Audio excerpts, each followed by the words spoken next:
창세기 오늘 40장을 공부하겠습니다. 이 창세기 39장까지 요셉의 이야기를 통해서 우리가 하나님의 가르치는 심오한 교훈을 배웠었습니다. 그 교훈이 뭐냐면 하나님이 주시는 우리가 꿈을 가슴 속에 품으면 그 다음에는 이 꿈이 이루어지기 위해서 우리가 많은 슬픔과 고통과 눈물의 골짜기를 지날지라도 인간의 생각으로는 모든 것이 절망이고 모든 것이 끝이 났다고 생각할지라도 우리 가슴 속에 하나님이 주신 꿈이 살아있는 이상은 그 꿈이 우리를 끝까지 성취하는 길로 이끌어 간다는 것입니다. 한번 따라 말씀하세요. 내가 꿈을 만드는 것이 아니라 꿈이 나를 이끌고 목표에 도달케 한다. 이 꿈은 바로 하나님의 성령의 언어입니다.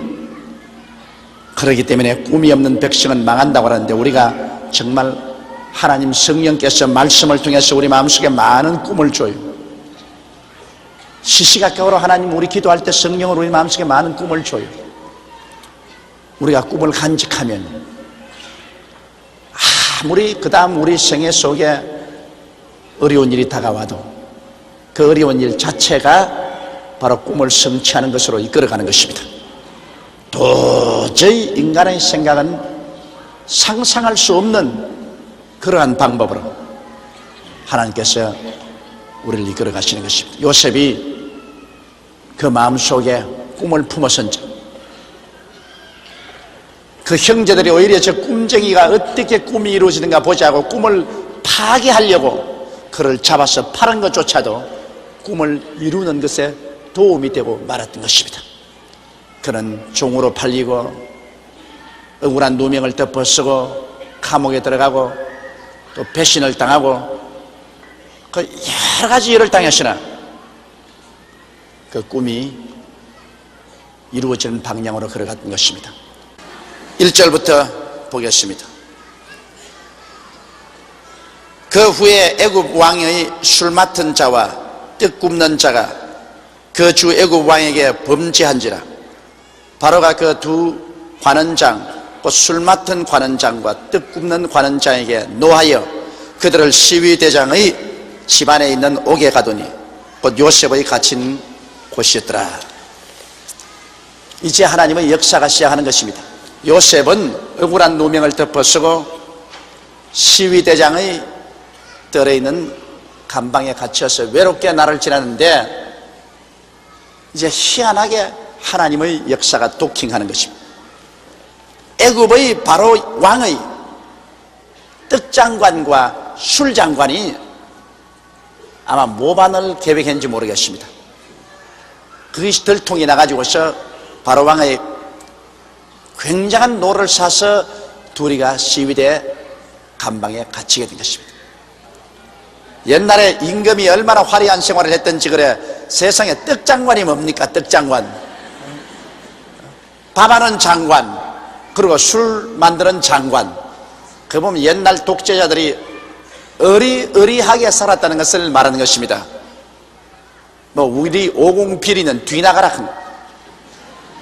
그럴 정도로 옛날의 독재자들은 잘 살았습니다.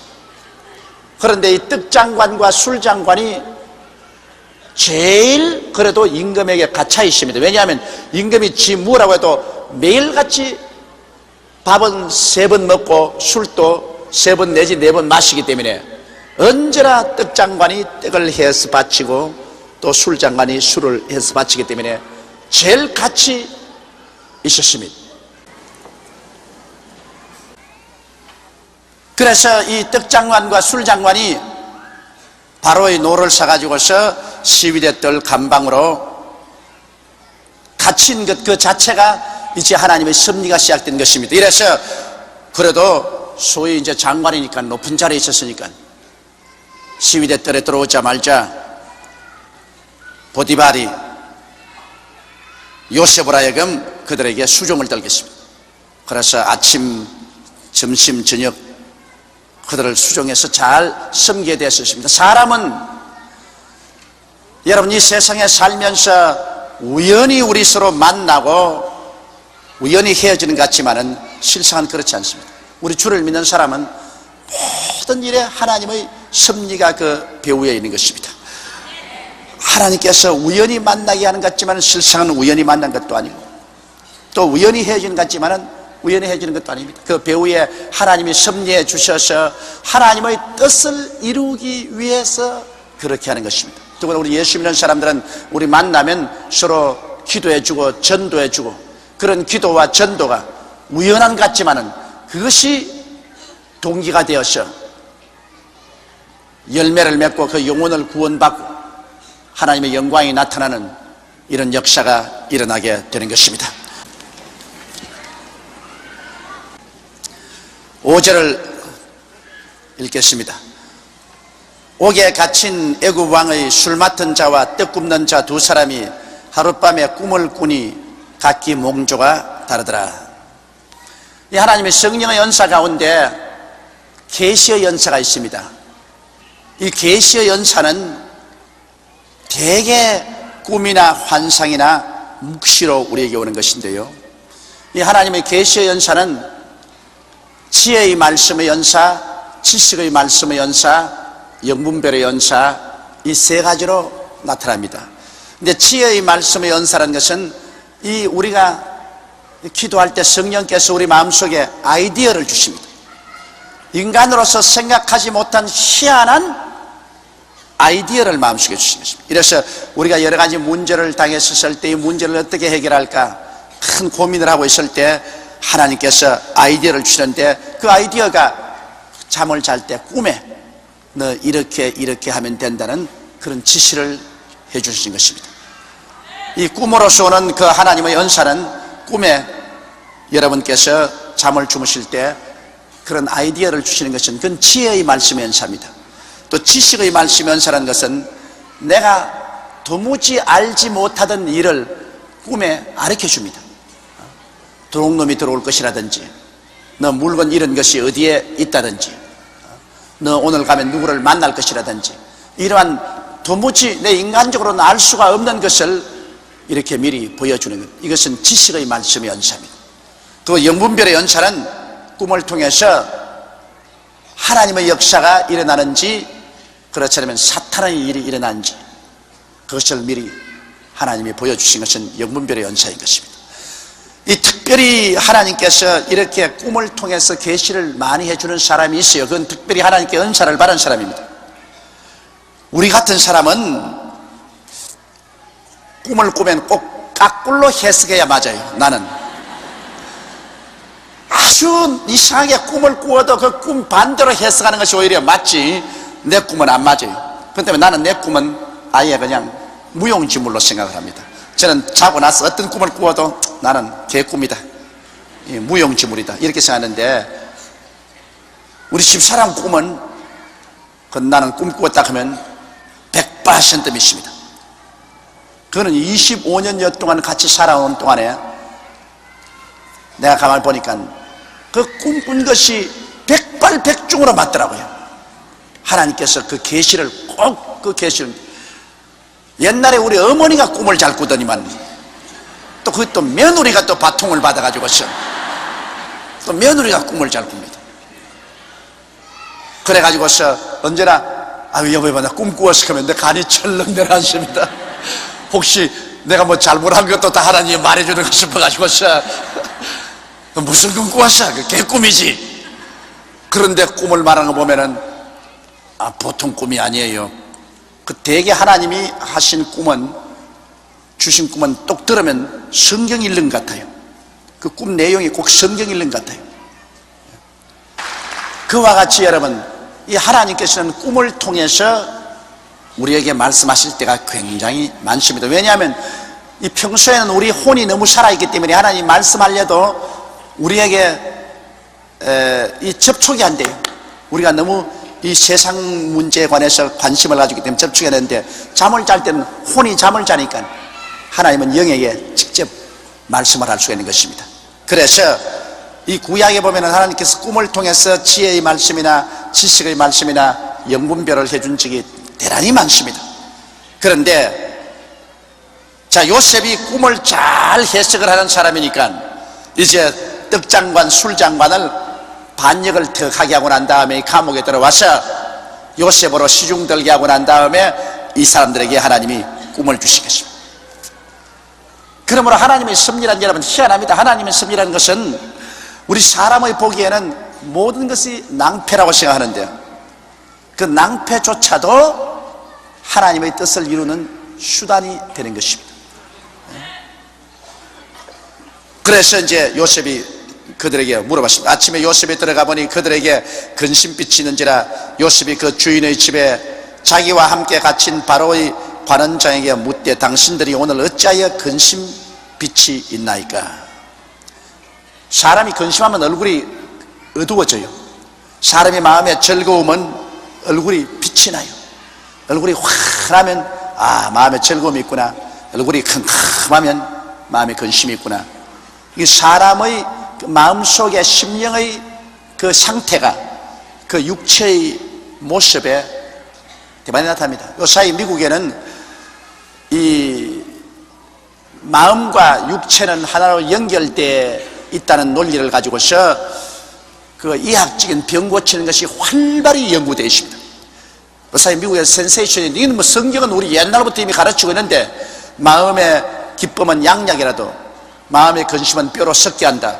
성경은 벌써 옛날부터 되어 있는데 그 이학이 그걸 인정 안 하다가 요사이 비로소 이제 와서 사람의 마음이 육신의 병과 밀접한 관계가 있다. 마음이 즐겁고 기쁨이 충만하면 이 몸속에 병에 대항하는 저항력이 이 피 속에 있는 그 병을 대항하는 그러한 면역성이 굉장히 강해진다는 것입니다. 마음이 기쁘고 화평하고 즐거우면 피 속에 그 면역성이 강해져 가지고서 병이 들어오면 그 병을 다 잡아먹어버려요. 그러나 마음이 근심스럽고 염려가 꽉 들어차고 좌절되고 낙심되면은 이 피 속에는 면역소가 약해진다는 것입니다. 수도 적어지고 약해지기 때문에 병이 들어와서 몸을 잡아먹는다. 그래서 오늘날 육신의 건강은 사람의 마음의 상태와 절실하게 관계가 있다. 이것을 미국에서 아주 활발하게 지금 이학적으로 연구를 하고 이학의 새로운 분야를 개척한다고 아주 센세이셔널하게 그렇게 잡지에도 떠들고 이런 뭐 신문에도 떠들고 하는 걸 보았었습니다. 나는 그걸 보고 웃었습니다. 왜냐하면 성경 말씀은 벌써 지금으로부터 수천 년 전에 사람의 마음과 사람의 육신의 건강은 함께 간다는 것을 늘 가르쳐주고 있는 것입니다. 마음의 즐거움은 좋은 약이다. 마음의 근심은 뼈로 썩게 한다. 얼마나 무서운 말인 것입니다. 사람의 마음이 어떠하면 그 사람도 그러하다. 그 마음과 사람의 육신이라는 것은 그건 벗을래야 서로 벗을 수 없는 관계를 가지고 있는 것입니다. 그러므로 이 장관들이 꿈을 꾸었는데 이 꿈이 심상치 않은 꿈을 꾸고 나니까 마음의 근심이 꽉 들어찼습니다. 이게 무슨 잘못된 흉조가 아닌가. 그러니까 자동적으로 그만 몸의 신진대사가 그 마음에 눌려가지고서 얼굴에 수심이 꽉 들어차고 얼굴에 빛이 없고 캄캄합니다. 저도 무슨 영분별이 있어서 그런 게 아니라 강단에 서서 여러분 이렇게 하면 쓱 내려보면 아하, 저분은 근심이 있구나, 저분은 고통이 있구나, 저분은 좋은 일이 생겼구나, 대만이 알아요. 그것도 가차해 보는 것보다 멀리서 보면 환하게 들여다 보인다고. 얼굴이 환한 사람하고 얼굴이 컴컴한 사람하고 뭐 아주 대조가 되는 것입니다. 요셉이 이 떡장관과 술장관의 그 얼굴을 보고 난 다음 얼굴이 색깔이 좋지 않은지라 물으셨습니다. 당신들은 오늘 어찌하여 근심빛이 나이까? 그들이 그에게 이르되 우리가 꿈을 꾸었으나 이를 해석할 자가 없도다. 요셉이 그들에게 이르되 해석은 하나님께 있지 아니하니까 청컨대 내게 고하소서. 이 꿈 잘 해석하는 은사를 받은 사람이 있어요.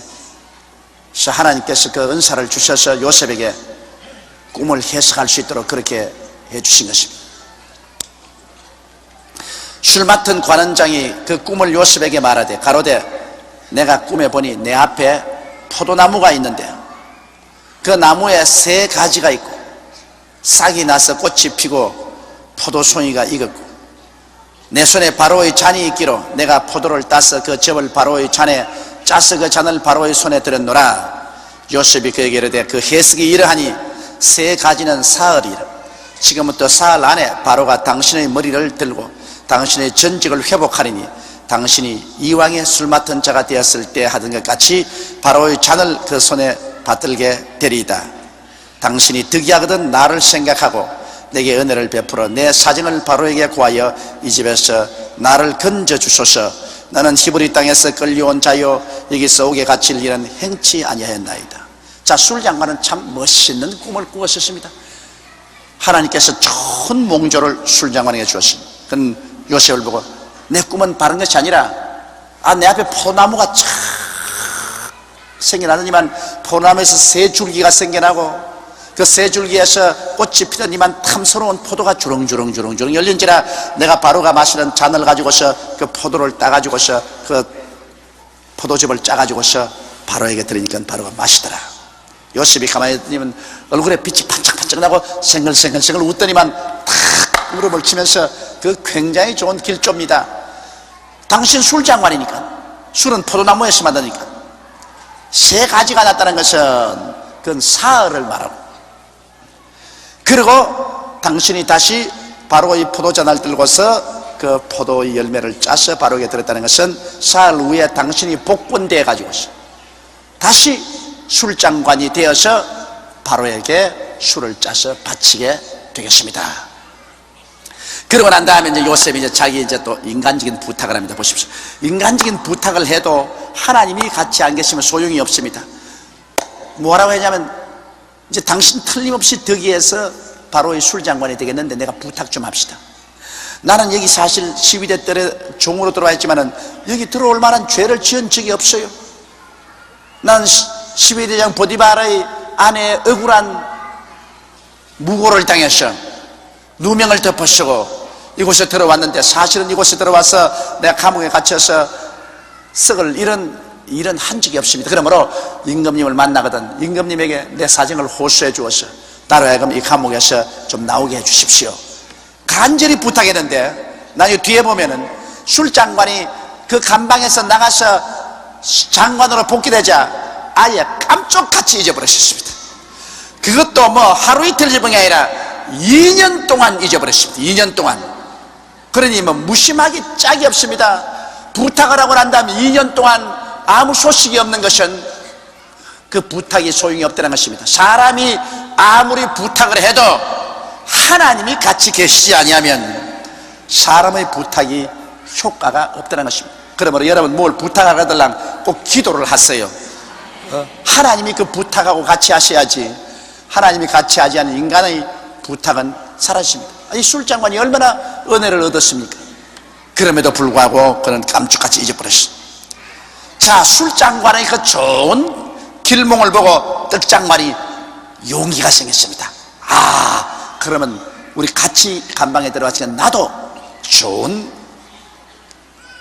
일이 있겠다. 그래서 그는 말했습니다. 떡 굽는 관원장이 그 해석의 기람을 보고 요셉에게 이르되 나도 꿈에 보니 흰떡 세 광주리가 내 머리에 있고 그 윗광주리에 바로를 위하여 만든 각종 구운 식물이 있는데 새들이 내 머리의 광주리에서 그것을 먹더라. 이게 이제 절단입니다. 바로가 먹었으면 좋은데 왜 새가 와서 먹습니까? 요셉이 대답하여 가로되 그 해석은 이러하니 새 광주리는 사흘이라. 지금부터 사흘 안에 바로가 당신의 머리를 끊고 당신을 나무에 달리니 새들이 당신의 고기를 뜯어 먹으리이다 하더니, 자, 이 해석을 들었으니 이 사람 벌써 사흘이 되기 전에 죽었어.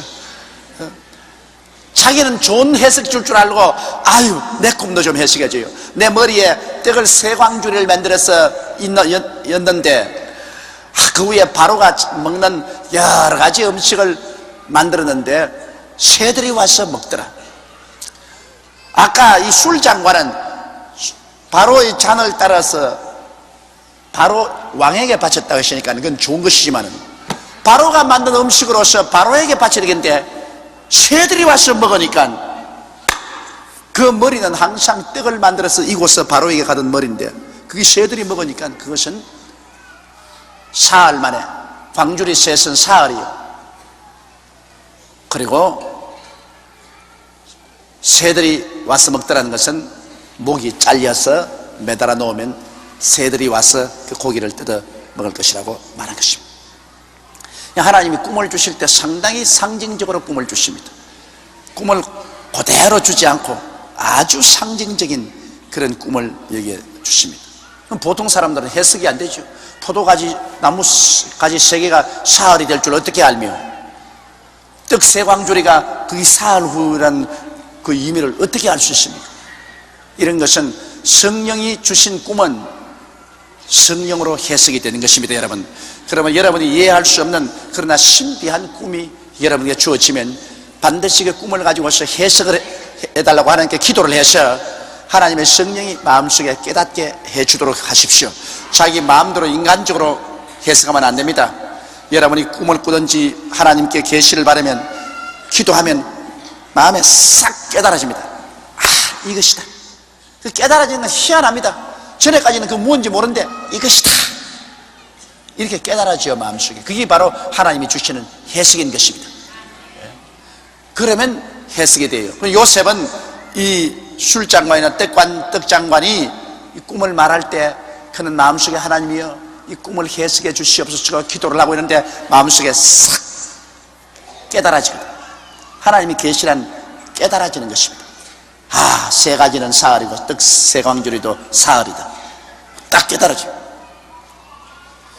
오늘날 또 하나님께서는 우리에게 정말 여러 가지로 말씀하기를 원하시고 계십니다. 왜냐하면 하나님은 살아계시고 우리는 하나님의 자녀인데 하나님께서 우리에게 미리 얼마나 말씀하기를 원하지 않겠습니까? 그런데 우리가 너무 세상에 취해가지고 영적인 음성을 듣지 못합니다. 하나님은 영이시라 예배하는 자가 신령과 진정으로 예배할지라 했는데 우리는 육에 속해가지고서 무엇을 먹을까, 무엇을 입을까, 무엇을 마실까를 늘 생각하고 감각적인 존재로서 눈에 보고 귀로 듣고 코로 냄새 맡고 입으로 맛보고 손으로 만지는 것에 너무 집중해가지고서 영적으로 하나님과 교제를 하질 않습니다. 그래서 하나님께서 말씀을 잘 하지 못했어요. 하나님께서 여호수아에게 말씀하기를 네가 주야로 나의 율법책을 묵상하고 거기에 있는 것을 다 행하면 네가 어디로 가든지 형통하려고 말합니다. 그건 왜냐? 율법책이란 성경을 말하는데 성경은 하나님이 계시거든요. 주야로 성경을 그냥 읽으라고 말하셨습니다. 주야로 성경을 묵상하라 했습니다. 묵상을 통해서 하나님이 말씀하시거든요. 그냥 읽는 것은 그냥 쫙쫙 그냥 읽어 나가니까 하나님이 미처 말씀할 여가가 없어요. 묵상이라는 것은 하나님 말씀을 읽고 가만히 있어서 하나님의 음성을 듣는 것이 묵상인 겁니다. 내가 하나님 말씀을 읽고 난 다음 그 말씀을 마음속에서 부글부글 이렇게 끌어올리면서 가만히 있으면 하나님이 내게 말씀을 해주십니다. 그러므로 우리는 묵상하는 시간을 많이 가야 돼. 그냥 확 읽어 나가지 말고 성경을 읽고는 내 마음에 부딪히는 말씀이 있으면 그 말씀을 가지고 일단 읽는 것을 중지하고 그 말씀을 다시 되풀이해서 생각하고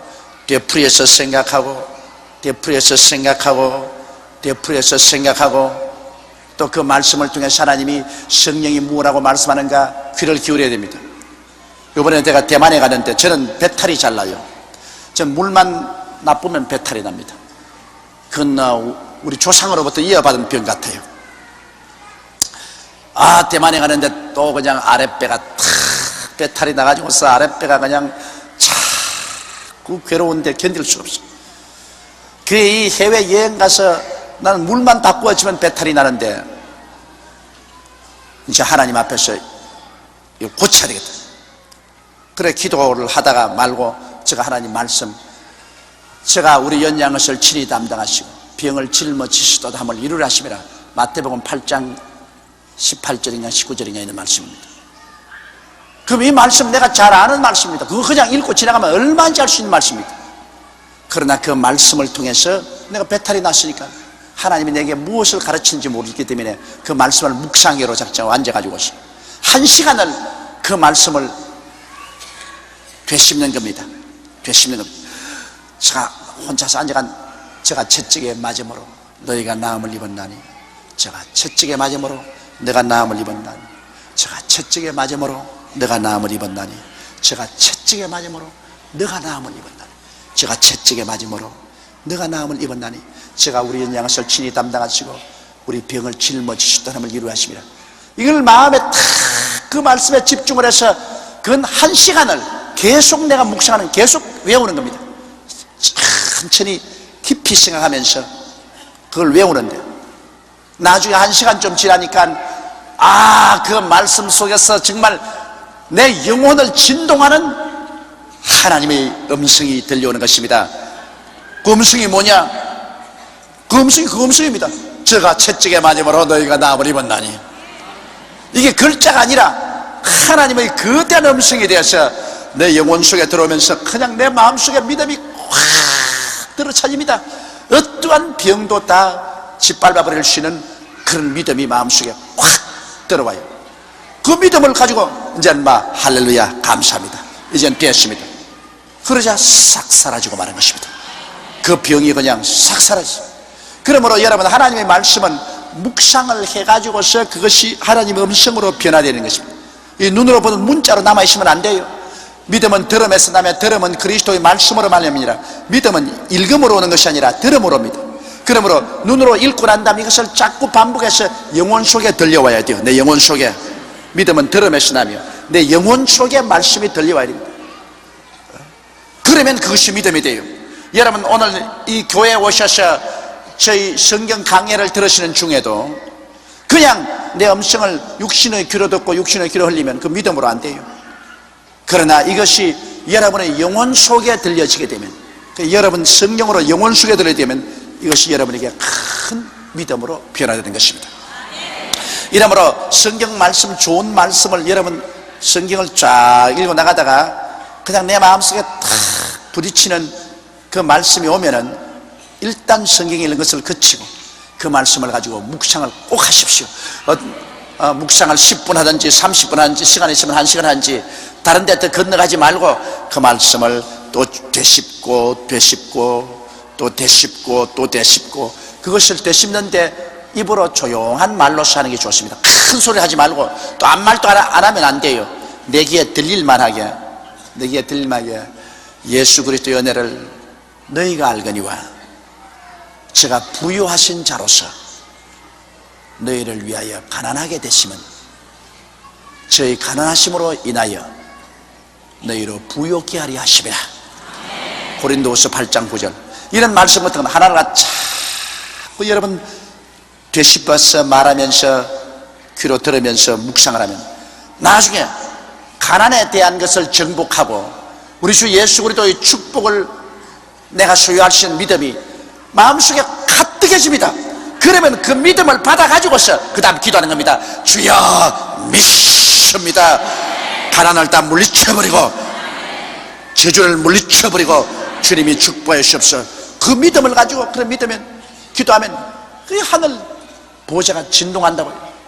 먼저 말씀을 묵상해서 그 말씀을 가지고 내 믿음을 얻고 난 다음에 그 믿음의 바탕에 서서 기도를 하는데, 보통 사람은 그러지 않고 말씀도 보지 않고 묵상도 하지 않고 마음에 믿음도 안 생기는데 그저 자꾸 와서 입술로 가지고서 주야 하고 고함을 칩니다. 그건 애만 섰지 믿음으로 하지 않은 모든 것이 죄인이라고 말했었습니다. 믿음으로 해야지 믿음으로 하지 않은 것이 무슨 효과가 있습니까? 그러므로 반드시 하나님께 기도하는 것은 먼저 말씀을 묵상하고 그 말씀을 통해서 마음속에 믿음을 얻고 그 말씀이 주는 믿음을 바탕으로 해가 하나님께 기도하면 그 놀라운 역사가 일어나게 되는 것입니다. 이러므로 성령이 주시는 깨달음은 바로 묵상을 통해서 오는 것입니다. 자, 20절에 보면 제3일은 바로의 탄일이라. 바로 3일이 바로의 생일이었습니다. 바로가 모든 신하를 위하여 잔치할 때 술 맡은 관원장과 떡 굽는 관원장으로 머리를 그 신하 중에 들게 하니라. 바로의 술 맡은 관원장은 전직을 회복하며 그가 잔을 바로의 손에 받들어 드렸고 떡 굽는 관원장은 메어 달리니 요셉이 그들에게 해석함과 같이 되었으나 술 맡은 관원장이 요셉을 기억지 않고 잊었더라. 하나님의 때가 안 오면 사람의 힘으로 아무리 해도 소용이 없어요. 이 사람 일찍이 그 기억을 하고 있어도 소용이 없어요. 하나님께서 바로 술 맡은 관원장과 떡 맡은 관원장이 꿈을 꾸고 그 요셉이 해석하도록 하는 것이 하나님의 섭리인데, 해석을 듣고 난 다음에 그것을 기억나지 않고 잊어버리게 하는 것도 하나님의 역사인 것입니다. 하나님의 때에 기억나게 해야 돼요. 요사이 대학교 이제 입시가 얼마 안 남았으니까 부모들이 사생결단이요. 그래서 그냥 애들을 그냥 강제로 새벽에 데리고 와서 내게 기도를 받으러 오고 막 그러는데, 어떤 사람 말하기를 그 기도한다고 무슨 효과가 있냐? 지 공부를 열심히 해야지 뭐 공부 다 해놓고 난 다음 뭐 기도한다고 효과가 있냐? 물론 공부를 열심히 해야 돼요. 그런데 아무리 공부를 열심히 해도 그날 시험지 딱 가지고 연필 딱 뜨면 아예 벽창호 같이 머리가 딱 막힐 때가 있습니다. 기억이 안 나요. 평소에 공부한 것이 기억이 안 나요. 그럼 망하는 거예요. 이렇게 요셉이 술장관에게 붙었는데, 여러분 애굽에서 장관 좀 되려면 그것도 머리가 꽤 높은 사람이 장관이 돼요. IQ가 높은 사람이 장관이 되는데, 그렇게 꿈을 해석해서 감옥에서 나갈 만큼 충격을 받은 체험을 하고도 깜짝같이 잊어버리거든. 하나님이 기억해 주실 때야 기억이 나는 거예요. 그렇기 때문에 여러분 자녀들이 학교 입학시험 공부를 했으면 열심히 기도해 줘야 돼요. 왜냐하면 시험장에 가서 시험지 펼쳐놓고 연필 들었을 때 기억나게 해 주셔야 해요. 하나님의 성령은 기억나게 해주는 하나님인 것입니다. 내가 너희에게 진리를 기억나게 해줘요. 그래서 내가 배운 것이 기억이 나면은, 그러면 내 배운 실력을 최대로 발휘할 수 있기 때문에 시험을 칠 수 있는 거예요. 그러므로 하나님이 도와주셔서 기억나게 하는 것도 기억나지 않은 것은 틀립니다. 그리고 하나님은 불의한 하나님이 아니기 때문에 공부 안 한 사람에게 시험 잘 치도록 하지는 않아요. 그것은 마치 농부가 씨앗을 심지 않은데 거둘 것을 생각하는 것 같습니다. 아무리 기도해도 벼를 심어야 벼가 나고 콩을 심어야 것이 납니다. 심은 것은 하나님이 잘 나도록 얼마나 도와줄 수 있습니다. 그러나 심지 않은 것은 도와줄 수 없어요. 공부도 평소에 부지런히 열심히 해놨는데 그건 하나님이 얼마든지 성령으로 도와주셔서 기도해 주면 그걸 도와주셔서 그것이 열매 맺게 해주지만, 전날 공부 안 하고 땡땡 놀고 난 다음에 최걸렁 목사처럼, 평양신학교 최걸렁 목사, 친구들은 다 내일 시험 친다고 열심히 기숙사에서 공부하는데 자기는 신학교 뒷산에 올라가서 밤새도록 철야 기도를 하고 난 다음에 아침에 와서 시험지를 득당하니까 뭐 아무것도 모르겠어. 그냥 큰 소리로 성령님도 역시 시험에는 절절 매는군. 성령님이 절절 매는 것이 아니라 자기가 하나도 안 심었는데 뭘 성령님이 거두게 해주세요. 뭘 머릿속에 좀 심어놔야지. 그래야 성령님도 도와주시죠. 다른 친구들은 밤새도록 시험 잘 치라고 공부하는데 자기는 밤새도록 산위에 올라가서 내일 시험 잘 치게 되려고 철야기도 하고 난 다음에 와서 보니 뭐 까막눈이지 뭐 까막눈. 알탱이 뭐요. 하나님은 법칙을 어겨서 일하지 않습니다. 사람이 무엇으로 심든지 그대로 거두리라. 심어 놓으면 때가 오면 거둡니다. 그러므로 요셉이 바로 떡장관과 술장관의 꿈을 해석하는데 그 꿈 해석하는 것이 바로 씨앗입니다. 술장관 속에 심어졌습니다. 요셉이 꿈을 잘 해석하더라. 이 경험이 심어졌어요. 그러면 심어진 것은 이제 나중에 때가 오면 돌아가는데 그 돌아가는 기간이 2년 걸렸습니다. 2년. 41장을 보십시다. 만 2년 후에 바로가 꿈을 꾼 적 자기가 하숫가였었는데, 자, 이건 전부 꿈판입니다. 꿈판이야. 그러나 사람에게 하나님이 예수 안 믿는 사람에게는, 더구나 안 믿는 사람에게는 꿈을 통해서 말한다. 그러니까 예수 안 믿는 사람도 희한한 꿈을 꾸지 않아요. 하나님 말씀해 주는 것입니다. 믿는 사람은 성경을 통해서도 말씀하고 기도할 때도 말씀을 할 수 있지만은 안 믿는 사람은 성경도 안 보고 기도도 안 하기 때문에 하나님이 안 믿는 사람에게는 꿈을 통해서 말할 수밖에 없습니다. 자, 요셉은 그날 이후로 감옥에서 365일 봄, 여름, 가을, 겨울이 지나가고 또 365일 봄, 여름, 가을, 겨울이 지나갔습니다. 2년 동안 감방에서 요셉은 그대로 시들어지고 있는데 이제는 아무 소식도 없습니다. 그는 탄식을 하고 세상에 술장관 이렇게 무전하오, 내가 그렇게 시중을 들고 꿈까지 해석해 주는데 그런 나를 잃을 수가 있어. 그러나 그 2년 동안 하나님은 요셉은 더 깨어지게 만들고 더 기도하고 신령하게 만들고 하나님은 때를 기다린 것입니다. 때를 기다렸다가 2년 후에 때가 오매 만 2년 후에 바로가 꿈을 꾼 적 자기가 하숫가에 있었는데 나일 강변에 있었다는 것입니다. 아름답고 살찐 7 암소가 하수에서 올라와서 갈밭에서 뜯어먹고 그 뒤에 또 흉악하고 파리한 다른 7 암소가 하수에서 올라와서 그 소와 함께 하숫가에 썼더니 그 흉악하고 파리한 소가 그 아름답고 살찐 7 소를 먹은지라 바로가 곧 깨었다가, 자, 이게 흉한 꿈 아닙니까? 다시 잠이 들어 꿈을 꾸니 한 줄기에 무성하고 충실한 7 이삭이 나오고 그 위에 또 새약하고 동풍에 마른 7 이삭이 나오더니 그 새약한 7 이삭이 무성하고 충실한 7 이삭을 삼킨지라 바로가 깬 적 꿈이라. 아침에 그 마음이 번민하여 보내어 애굽의 술객과 박사들을 모두 불러 그들에게 그 꿈을 고하였으나 그것을 바로에게 해석하는 자가 없었더라. 이거 아주 의미심장한 꿈을 꾸었습니다. 그리고 하나님께서요, 확실하게 이루어질 것은 언제나 2번 연거푸 꾸게 하는 것입니다. 두 숫자는 정인의 숫자거든요. 그러므로 예수님께서도 전도하라 그럴 때 둘씩 보내십니다. 2 숫자는 바로 증거인의 숫자인 것입니다. 그러므로 하나님께서 확실하게 우리에게 말씀하려고 할 때는 2번 연거푸 말씀하시는 것입니다. 그런데 바로가 꿈을 꾸었는데 이 꿈이야말로 참 비상한 꿈입니다. 저 나일 강변에 섰는데 보니까 아주 살이 찌고 툭실툭실한 7마리의 소가 올라와서 나일 강변에서 그냥 풀을 와싹와싹 뜯어먹는데 보기 좋습니다. 얼마 있지 않다가 보니까 아예 그냥 말라서 등가죽이 그냥 배에 붙어있는 흉악한 소 7마리가 올라와서 풀만 먹는 것이 아니라 그 살찐 소 7마리를 다 잡아먹고도 그대로 흉악한 대로 남아있습니다. 그 잠에 깼습니다. 여러분, 하나님이 주시는 계시의 꿈은요, 깨고 난 다음에도 생시와 같습니다.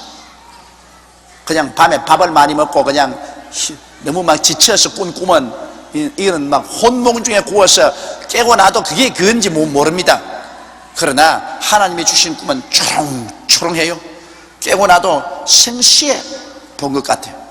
그 바로가 참 인상 깊게 생각해요. 그러는 또 잠이 졌는데 요번엔 또 하숫가에 서 있는데 아주 기름지고 충실한 7 이삭이 쫙 이렇게 이삭이 나와요. 그러더니만 잠시 후에 아주 동풍에 마르고 가뭄에 알맹이는 하나도 없고 쭉쫙한 7 이삭이 나더니만 이 7 이삭이 살찐 이삭을 다 잡아먹어요. 다 잡아먹고도 그대로 쭉쭉하게 남아있습니다. 아주 뚜렷이 봤습니다.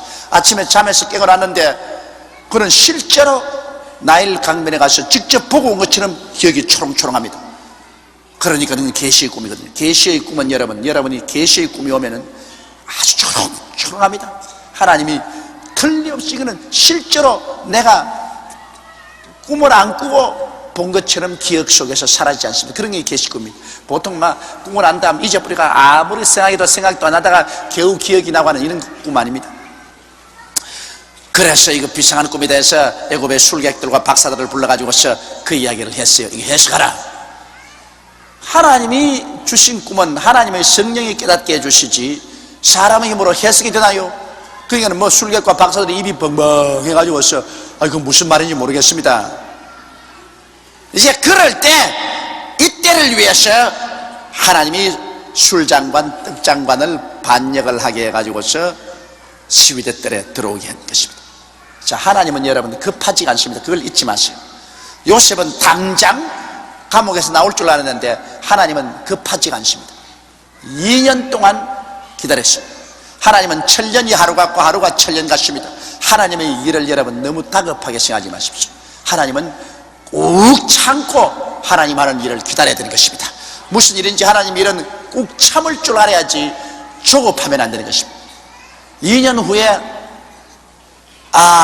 이 바로가 이 꿈을 꾸고 난 다음 이 꿈을 해석을 못해서 그래서 바로의 심기가 좋지 않아 온 바로 왕궁에 긴장이 돌고 소문이 쫙 났습니다. 바로가 희한한 꿈을 꾸고 해석을 하는데 해석을 못함으로 심기가 싸나워져 가지고서 오늘 바로에게 결제받으러 갔다가는 박살난다고 오늘 바로 앞에는 조심하라 이런 소리가 났습니다. 술 맡은 관원장이 바로에게 고하여 가로되 내가 오늘날 나의 허물을 추억하나이다. 바로께서 종들에게 놓아서 나와 떡 굽는 관원장을 시위대장의 집에 가두셨을 때 나와 그가 하룻밤에 꿈을 꾼 적 각기 징조가 있는 꿈이라. 그곳에 시위대장의 종된 히브리 소년이 우리와 함께 있기로 우리가 그에게 고하며 그가 우리의 꿈을 풀 때 그 꿈대로 각인에게 해석하더니 그 해석한 대로 되어 나는 복직하고 그는 메어 달렸나이다. 자, 바로 이 술장관의 마음에 심어준 요셉의 해석이 이것이 사기 돋는데 2년 걸렸다고요. 2년 걸렸어. 당장 사기 난 것도 있겠지만은 2년 걸렸었어. 바로가 꿈을 해석 못해서 절절매니까 확 기억이 나거든. 그렇다, 내가 깜짝 잊었구나. 이럴 수가 있냐. 그 요셉 소년이 내 꿈을 해석해 준 게 2년 전 아니었나. 어떻게 내가 이렇게 감쪽같이 잊어버릴 수가 있느냐. 야, 이걸 고해야 되겠다. 그래서 바로 왕에 가서 꿈 해석자라는 요셉에 대한 이야기를 했었습니다. 이에 바로가 보내어 요셉을 부르매 그들이 급히 그를 옥에서 낸지라. 요셉이 곧 수염을 깎고 그 옷을 갈아입고 바로에게 들어오니, 이러니 하나님이 같이 계신 사람은 절대로 망하지 않습니다. 하나님이 같이 계신 사람은 세상 사람이 다 발길로 차고 무시하고 심지어는 감옥에 집어넣고 영원히 거기서 썩으라고 해도 하나님이 썩히지 않은 사람은 썩지 않습니다. 하나님이 높이는 사람 낮출 수 없고요, 하나님이 낮춘 사람 높일 수 없습니다. 하나님이 택한 사람 멸망할 수도 없고요, 하나님이 구원한 사람 지옥도 못 가는 것입니다. 이 우주의 주권자는 하나님이십니다. 감히 절대 주권자 하나님을 누가 대적합니까? 여러분이 다 구원받아서 이 추운 날 이 교회에 와서 이렇게 앉아 계신 것, 여러분이 왔다고 생각하면 큰 오해입니다. 실제는 만세 만대 전에, 해와 달과 별들도 생기기 전에, 이 세상의 시간도 생기기 그 이전에 이미 하나님이 당신 생각 속에서 여러분을 보신 거로 여러분을 택하사 하나님이 자녀가 되도록 예정해 놓았기 때문에 이 마지막 때 하나님께서 성령으로 부르셔서 오늘 또 여러분 하나님이 불러서 온 것인 것입니다. 여러분이 자신이 신앙이 조화가 왔다고 생각하는 건 오해요. 하나님이 부르셨기 때문에 그 하나님의 부르심이 마음속에 있기 때문에 마음속에 격동이 돼 가지고서 교회 가야지, 교회 가야지, 만사를 쫓겨나고 교회 가야지, 그리고 온 거예요. 그게 하나님 불러서 온 것입니다. 이러므로 하나님이 우리를 붙잡고 있으면 아무도 우리를 못 빼앗아가. 예수께서 뭐라고 말했습니까? 너희를 내게 주신 이는 만유보다 크시며 내 손에서 빼앗을 자가 없나니라. 여러분 다 하나님이 만세전에 택해서 예수님에게 주어놨기 때문에 예수님 손에서 누가 빼앗아간단 말입니까? 무슨 마귀가 빼앗아가요? 어림없는 소리 하지 마십시오. 일단 하나님의 택하심을 받아 중생한 사람은 지옥 안 갑니다. 인생을 살아가는 동안에 좀 뜨거웠다가 식었다가 하는 것은 있죠. 발걸음이 좀 흐트러져서 이렇게 갈짓자 걸음을 걸을 때도 있죠. 그러나 그것은 얼마 가지 아니하고 하나님 손에 딱 잡혀있기 때문에 반드시 천국에 가는 것입니다. 그러므로 요셉은 하나님이 돌보시는 사람이라 형들이 팔고 또 보디바르의 아내가 무고를 해가지고서 엄청나게 고난을 당하고 시비대들에 갇히고 술장관이 은혜 받은 것 다 잊어버리고 2년 동안에 모른 체하고 그랬지만 이게 모두가 다 합쳐서 유익이 되는 것은, 그럼 왜 2년 동안 기다렸나?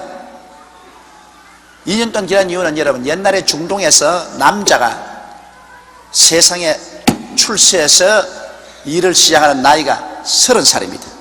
30살입니다. 그런데 술장관에게 꿈을 해석해 줄 때가 요셉의 나이 몇 살이냐? 28살입니다. 30살이 안 됐기 때문에 나이 차도록 하나님이 기다렸다고요.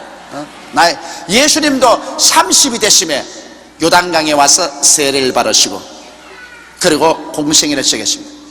그 중동의 남자가 공생애를 시작하는 것, 그것이 30살부터 출발한 것입니다.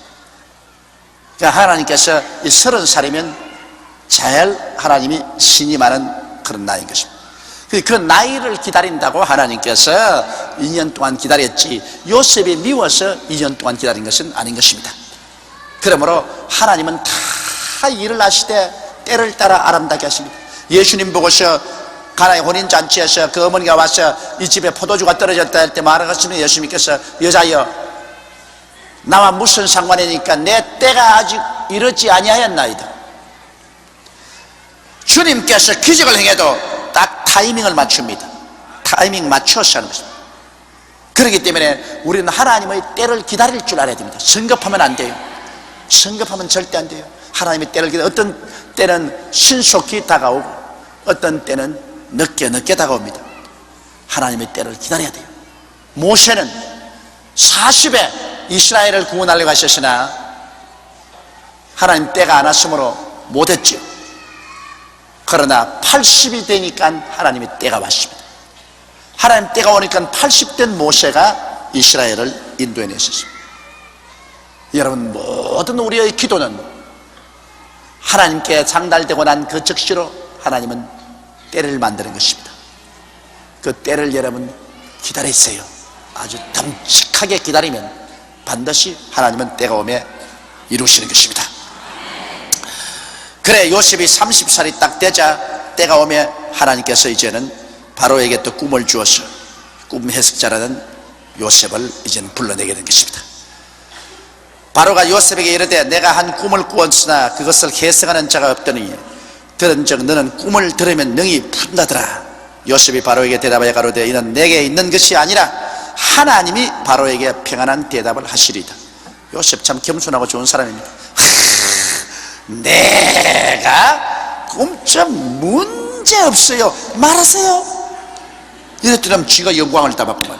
요셉은 겸손하지 않습니까? 나는 꿈 해석 못해요. 꿈 해석은 하나님 아버지께 있어요. 하나님이 바로 임금에게 좋은 해석을 주실 것입니다.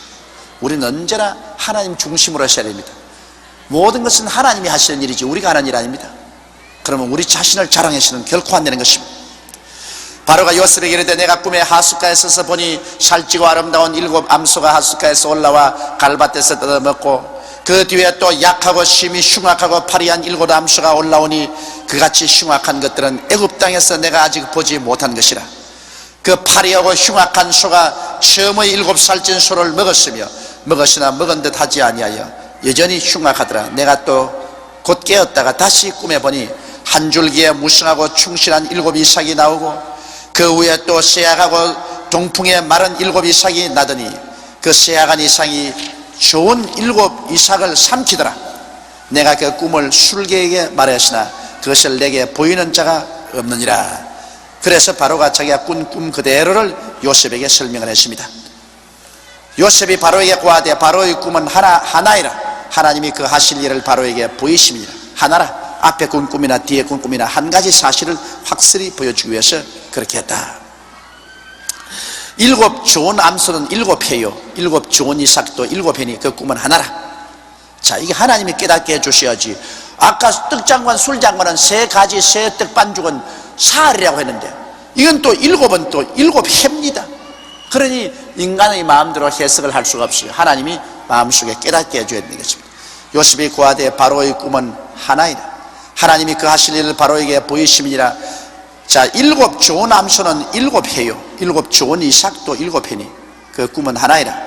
그 위에 올라온 파리와 흉악한 7 소는 또 7년이요 동풍에 말라 속이 빈 7 이삭도 역시 7회 흉년이니 내가 바로에게 구하기를 하나님이 그 하실 일로 바로에게 보이신다 함이 이것이라.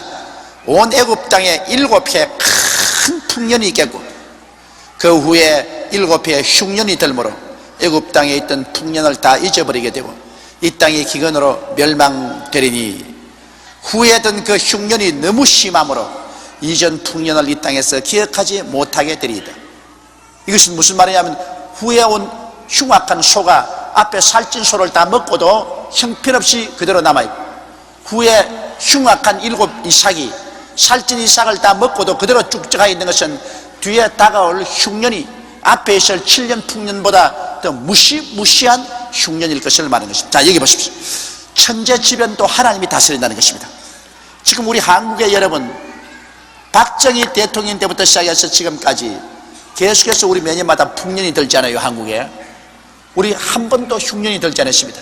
계속 풍년 들었습니다. 그게 무슨 우리 한국의 수리 개선이 잘 돼서 그런 줄 압니까? 우리 한국에 1천만 성도가 주야로 기도하고 있고 그 기도를 받아서 하나님이 이 민족을 축복하기로 작정했기 때문에 흉년을 안 보내실 것입니다. 이것도 기도해야 돼요. 우리가 끊임없이 흉년이 오지 않고 풍년이 오도록 하나님께 기도해야 돼요. 애굽에 벌써 다가올 7년 풍년도 하나님이 미리 예언하셨고 그 후에 7년 흉년도 이미 하나님이 예언하셨습니다. 그러므로 풍년과 흉년을 하나님이 당신의 힘으로 작정을 하시는 것입니다. 하나님이 운전하셔요. 그러므로 여러분, 이 인류의 역사라는 것 하나님이 하시는 움직이는 겁니다. 인간이 뭐 아무리 과학이 발달되고 인간의 힘이 뭐 어때고 다 쓸데없는 소리입니다. 하나님께서 풍년을 주시면 나라가 흥하고 아무리 과학이 발달된 미국이나 소련 같은 나라도 하나님이 흉년 주시면 나라가 바싹 망해버립니다. 지금 대한민국과 이북과 보시면 이북에 갔다 온 사람들마다 이구동성으로 말하는 것은 너무너무 이북 사람들이 식량이 부족해가지고 전부 아주 깡깡 마르고 영양실조가 걸려있고 그러게 다 같은 대한민국 땅인데 허리가 반 잘렸는데 이남에는 하나님을 경외하고 이북에는 하나님을 반대하니 똑같은 대한민국 땅인데 이남에는 계속해서 풍년이 와서 우리 밥 먹고 사는 것 걱정 없지 않아요? 우리 먹고 사는 걱정 없습니다. 배고픈 사람 없어요. 그러나 다 같은 대한민국 땅인데 하나님을 반역하고 하나님을 무시하니 거기에 있는 동포들이 흉년으로 말미암아 아주 배를 굶고 있다. 난 최근에 이북에 갔다 온 많은 사람들의 이야기를 듣고 있습니다. 그 이구동성으로 하는 말이 공산당 간부들만은 잘 먹고 잘 입고 잘 살고 그 외 일반 백성들이 너무너무 옷도 비참하게 입고 깡 마르고 영양실조가 걸려있더라. 이러므로 풍년과 흉년도 하나님이 주시고 행복과 불행도 하나님이 주시는 것입니다. 여러분, 우리가 하나님을 중심으로 잘 섬기면 하나님이 우리 마음에 행복을 주시면 그 사람 불행해 될 도리가 없어요. 마음에 하나님이 행복을 주시는데 어떻게 불행해져요? 그러나 아무리 부귀의 영광과 공명을 가지고 있어도 하나님을 잘 섬기지 않아서 하나님이 행복을 빼앗아가면 아무도 행복하지 않아요. 미국의 세계적으로 가장 부자였던 폴 게티는 내 기억이 뚜렷한가 몰라도 세계에서 가장 부자인데 5번 결혼하고 5번 이혼했습니다. 그러고 난 다음 맏아들은 비행기 사고로 죽고 둘째 아들은 알코올 중독자로 정신 이상자가 되고 뭐 셋째는 그렇게 됐어요. 그래서 신문 기자가 폴 게티에 가서 만년에 물었습니다. 당신은 행복합니까? 그러니까 화를 파삭 내면서 행복이 어디 있어? 그러더라고요. 세계적인 갑부였던 폴 게티가 행복이 없었어요. 행복은 여러분 물질을 많이 가짐으로 행복이 옵니까? 인간의 행복이란 절대로 권력이나 물질적인 탐욕에서 오지 않는다. 행복은 하나님이 주셔야 행복해질 수 있다. 하나님이 안 주시면 행복은 오지 않는다. 그러므로 여러분, 이 우주의 절대 주관자여 중심은 하나님인 것입니다. 하나님을 떠난 인생은 지가 무슨 말해도 절대 행복하지도 않고, 그리고 그 미래의 희망도 없습니다. 하나님만이 풍년도 주시고 흉년도 주시고 행복도 주시고 불행도 주시고 건강도 주시고 슬픔도 주시고, 그러므로 우리가 예수 그리스도 이름으로 하나님을 찾아야 돼요. 잘 살려면 우리는 수직적인 인생관계를 먼저 가져야 되죠. 위로 하나님을 찾아야지. 그러면 수평적인 인생관계는 해결이 되는 것입니다. 하나님 제껴놓고 내 혼자 그냥 수평적으로 그냥 무엇을 먹을까, 무엇을 입을까, 무엇을 마실까, 어떻게 행복을 얻을까, 그냥 바짓바람 치맛바람 다 날리면서 뛰어댕겨도 그런다고 해서 행복이 다가오지는 아니하는 것입니다. 그러므로 하나님께서 인간의 역사와 운명을 좌우한다는 것을 여기에 뚜렷이 볼 수 있습니다. 하나님은 이 요셉 한 사람을 통해서 하나님의 섭리를 이루기 위해서 전 우주의 운행을 하나님께서 좌우하시는 것입니다. 하나님이 한 사람을 위해서 이런 큰 일을 하신 것입니다. 바로께서 꿈을 2번 겹쳐 꾸신 것은 하나님이 이 일을 정하셨습니다. 속히 행하시리니 이제 바로께서는 명철하고 지혜 있는 사람을 택하여 애굽 땅을 치리하게 하시고, 바로께서는 또 이같이 행하사 국중에 여러 관리를 두어 그 7해 풍년에 애굽 땅의 5분의 1을 거두되 그 관리로 장차올 풍년의 모든 공물을 거두고 그 공물을 바로의 손에 돌려 양식을 위하여 각 성에 적치하게 하소서. 이와 같이 그 공물을 이 땅에 저장하여 애굽 땅에 이말 7해 흉년을 예비하시면 땅이 흉년을 인하여 멸망치 아니하리이다. 요셉은 꿈만 해석한 것이 아니라 이 문제를 어떻게 해결할 것까지도 말했습니다. 바로 왕이요, 그러므로 7년 동안의 흉년이 들어서 굉장히 곡식이 잘 될 때, 그때 곡식의 5분의 1을 다 거두어 가지고서, 그래서 각 성마다 큰 창고를 짓고 그 창고에 그냥 관리자를 주어서 곡식을 가득 채워 놓으십시오. 7년을 이렇게 곡식을 모아 놓으면 그 곡식이 바다 모래같이 많을 것입니다. 그렇게 하고 난 다음 7년 흉년이 오면 그 곡간을 열어가지고서 백성들에게 이 곡물을 팔면은, 그러면 흉년을 면할 수가 있습니다. 그러니 꿈만 해석하는 것이 아니라 이 문제를 해결할 대책까지도 요셉이 말을 해 주었습니다. 하나님이 주신 지혜지요. 바로가 그 모든 신하가 이 일을 좋게 여긴지라 바로가 그 신하들에게 이르되 이와 같이 하나님의 신이 감동한 사람을 우리가 어찌 얻을 수가 있으리요. 자, 사람을 좋은 사람 얻는다면 이것보다 천금의 은혜가 없습니다. 이 세상에 여러분, 사람 좋은 사람 얻는다는 것 얼마나 좋은지 압니까? 오늘날 직장이 없는 것이 아니라 사람이 없어요. 좋은 직장에 좋은 사람을 갖다 놓으면 일은 사람이 하는 거예요. 일은 사람이 해요. 인생을 사는데 한 여인의 성에는 남편 잘 만나야 행복하고, 또 남편은 부인 잘 만나야 행복하고, 사업하는 사람은 그 사업의 동력자를 잘 만나야 그 사업이 잘 되는 겁니다. 흥하고 망하는 것 사람 따라오는 것입니다.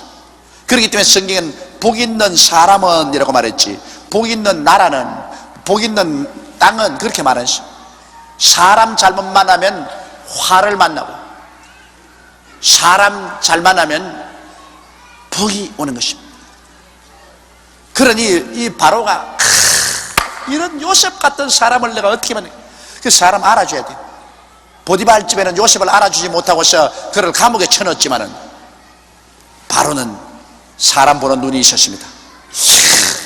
하나님의 신의 감동을 받고 이렇게 지혜로운 사람 도대체 어디 있겠는가. 그래서 요셉에게 이르되 하나님이 이 모든 것을 내게 보이셨으니 너와 같이 명철하고 지혜 있는 자가 없도다. 너는 내 집을 치리하라. 내 백성이 다 내 명철에 내 명을 복종하리니 나는 너보다 높음이 보좌뿐이라. 바로가 또 요셉에게 이르되 내가 너로 애굽 온 땅을 총리하게 하노라 하고 자기의 인장 반지를 빼어 요셉의 손에 끼우고 그에게 세마포 옷을 입히고 금사슬을 목에 걸고 자기에게 있는 버금술에 그를 태우매 무리가 그 앞에서 소리 지르기를 엎드리라 하더라. 바로가 그로 애굽 전국을 총리하게 하시더라. 사람 팔자 시간 문제다. 이거 감옥에서 총리 대신이 되시니 그를 감옥에 집어넣었던 시위대장 보디발이 이제는 누구의 부하가 되느냐? 요셉의 부하가 됐어요. 그러니 보디바르의 부인이 얼마나 코가 닭발로 빠지지 않겠습니까?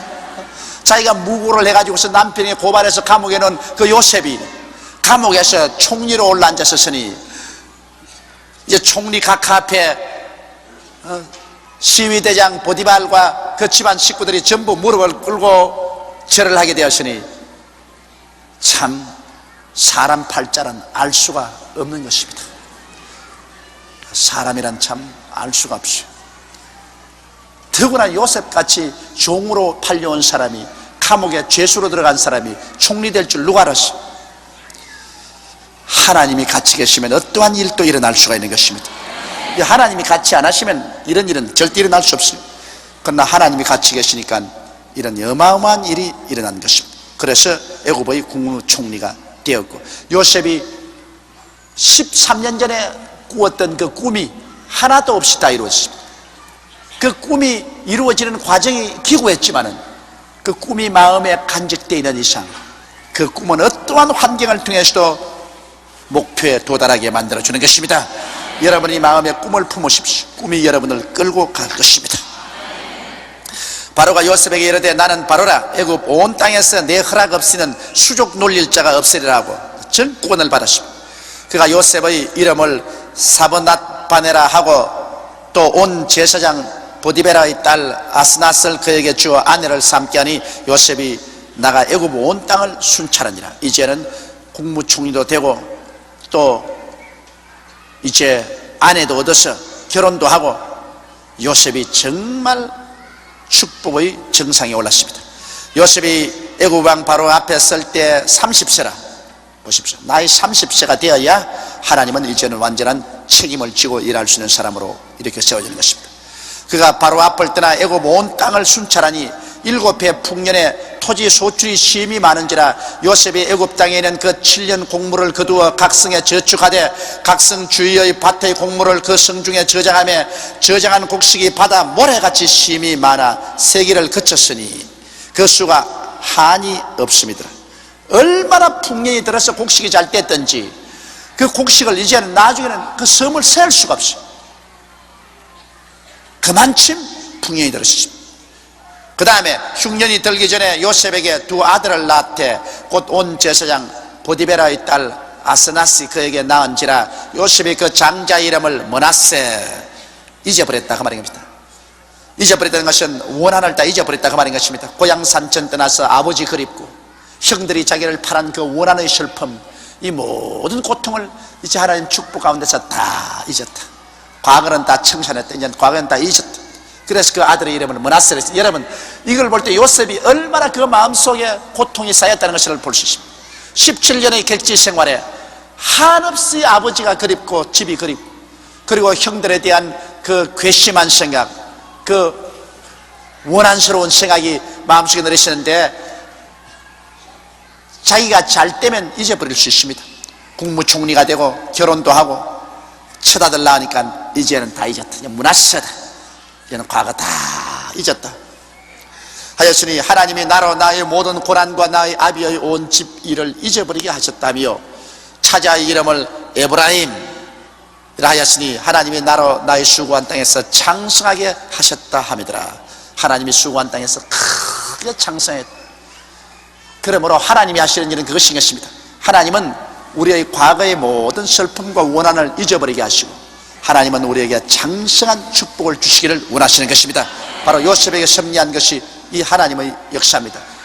우리 예수 믿는 사람은 끝이 좋다 그 말인 것입니다. 예수 믿는 사람은 아무리 처음이 좋아도 끝이 나쁠 때가 많은데 우리 예수 믿는 사람은 끝이 좋습니다.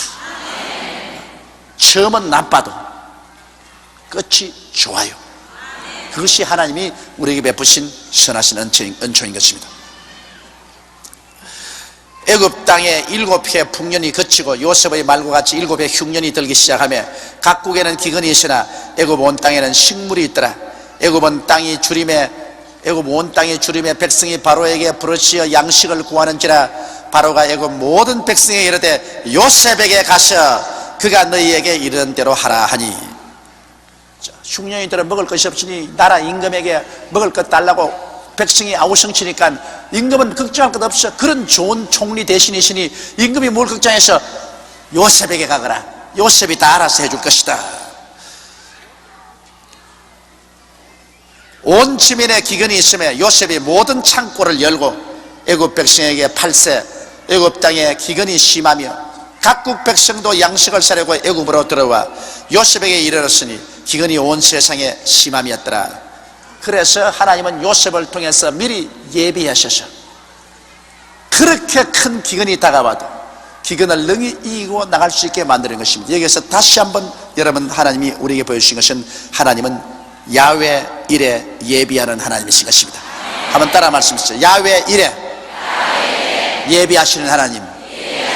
하나님은 미리 아시는 거로 미리 예비하십니다. 하나님은 요셉을 통해서 애굽 땅에 흉년이 올 것을 미리 아시는 거로 풍년을 먼저 주어서 예비를 해놓고 흉년을 이기게 하시는 것입니다. 우리가 하나님을 중심으로 섬기고 나가면 우리가 환난을 안 당한다고는 말할 수 없어요. 우리에게 환난도 다가오고 시험도 다가오고 고통도 다가오고 괴로움도 다가옵니다. 다가와요. 그러나 반드시 환난 당하고 시험 당할 점에 하나님이 피할 길을 내사 너희로 능히 이기게 하시느니라. 하나님은 우리가 알지 못한 사이에 다 예비해 놓습니다. 그거 다 회복하고도 남음 있도록 하나님이 미리 예비해 놓는 것입니다. 그러므로 예수 믿는 사람들은 하나님 중심으로 내가 살고 하나님 뜻을 받들고 살았었으면 어떤 일이 다가와도 하나님은 그에 대해서 미리 예비해 놓았다는 것을 알아야 되는 것입니다. 눈에는 정가 안 보이고 귀에는 소리 안 들리고 손에 잡히는 것 없어도 좋습니다. 성경은 하나님이 자기를 사랑한 자를 위해서 예비해 놓은 모든 것은 눈으로 보지 못하고 귀로 듣지 못하고 마음으로도 생각지 못했다 것 같음이라 했습니다. 인간으로서는 도저히 이해할 수 없어요. 그러나 시간이 지나가면 착착 하나님이 예비하신 손길이 나타나기 시작하는 것입니다.